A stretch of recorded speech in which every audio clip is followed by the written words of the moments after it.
So, good morning, friends. Myself, Israel Jebasingh, who was an IAS aspirant like most of you, then cleared this IAS in the year 2004 with an All India rank 59. Now, currently Director of Officers IAS Academy, Chennai. Today, I'll have a session with you on Bharat Darshan. Like you, when I was an aspirant, this civil service field is full of stresses and strains, ups and downs.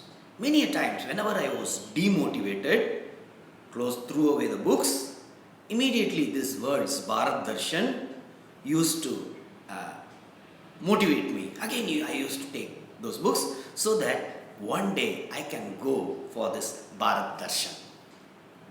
Now, before talking about my experience as during my Bharat Darshan, let me introduce myself. I am Israel Jebasingh, the Director of Officers IAS Academy, Chennai. We also have Mr. Rangarajan, who is also an IAS officer with an All India rank 46. He is the Associate Director. We also have with us in Officers IAS Academy, Mr. Subramaniam. Subramaniam sir is a senior officer, an IRAS officer who also teaches here. And we also have one Mr. Saravana Kumaran, who has recently joined, who was my batchmate. He was an IRS officer and he has also resigned and now teaching at Officers IAS Academy. Now, about an academy, you all know it is run by our Roman Saini, who was also an IAS officer, who's a good friend. Also, he's also like my younger brother, who's trying to do a lot of service for our country by making this academy, by starting this academy and educating the people, especially the rural students. So, whoever wants to teach in an academy, who want to be an educator, please download this Uneducator app. Now, let me start with my Bharat Darshan days. 2004 August, our training started. All officers, IAS, IPS, IRS, IFS, all services, we were all in Lal Bahadur Shastri National Academy of Administration, Mussoorie. So, we had a 3.5 months foundation course. Once the foundation course got over, somewhere in December first week, all other officers like IPS, they went to their National Police Academy in Hyderabad. IRS officers, they went to their training academy in Nagpur. Like that, all officers who are belonging other than IAS, they all went to their respective academies, training academies. IAS officers, we continued our training there and we call it as the phase 1, means the phase 1 training of IAS. Within 2 days, once our training started,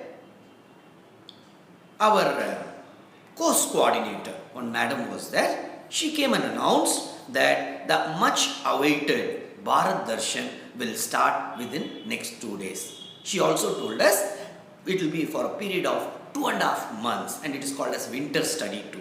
So 2.5 months Bharat Darshan, otherwise called as winter study tour, will start within 2 days. Our batch strength was 90 IAS officers. So she told this 90 has been divided into 9 groups, with each group 10 officers. So each group will start from Mussoorie and end in Mussoorie, however, with different directions across the country.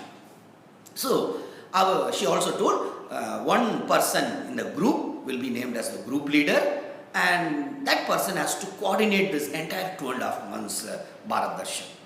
So we were all excited, and once that break came, immediately we rushed to the notice board in Labasna to see which is our route. Now when I saw the notice board, I was too much surprised because against my name, the word group leader was there. I was very much surprised because during that 3.5 months previous that foundation course, I was very silent. Only those compulsory things I used to attend. Whichever is voluntary, like rock climbing, whatever, I used to avoid. I was always silent. Then how they made me a group leader? I was surprised. But again, I was also internally happy, thinking maybe I am a leader. Even without talking much, I have displayed my leadership qualities. So I was happy also. And I was also making a face that, oh no, as if I was very much worried about this new responsibility of group leader. One of my close friend, he was standing beside me, he was in the same group, and he was maybe a face reader or a mind reader. He immediately looked at me and told, see, don't think too much about yourself. In Masuri, the training is totally different. Whoever is totally was silent, they are forcefully made group leaders. So that at least next 2.5 months you learn how to be a leader, how to solve problems. I was literally taken aback by that comment, and I thought, what such a thing he is telling. So immediately I looked upon the other groups and saw the group leader names. None of the name I knew. So I realized, yes, they were also silent like me, and whatever my batchmates or my friends' blunt comment on me was a fact only. Now our Bharat Darshan, our route started with the Kashmir. So we took a train, 10 of us, and 6 male officers and 4 female IAS officers. So 10 of us, we started from Dehradun. We came by Shatabdi, reached Delhi, took a flight, reached and landed in Srinagar airport in one chilly December, one chilly winter. The moment we landed in Kashmir itself, it was a great feeling and something different. We had a nice feeling.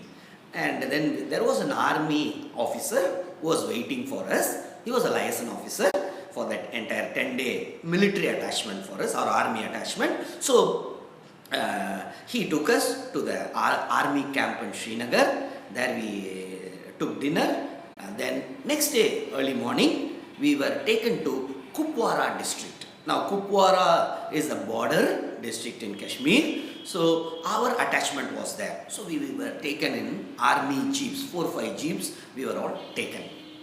Now, as we were moving towards that border, I don't have words to express. It was totally, I literally felt as if we were in some heaven. Total, so much beautiful our Kashmir is. Such a beautiful place. Snowfall, beautiful mountains, snow-laden mountains.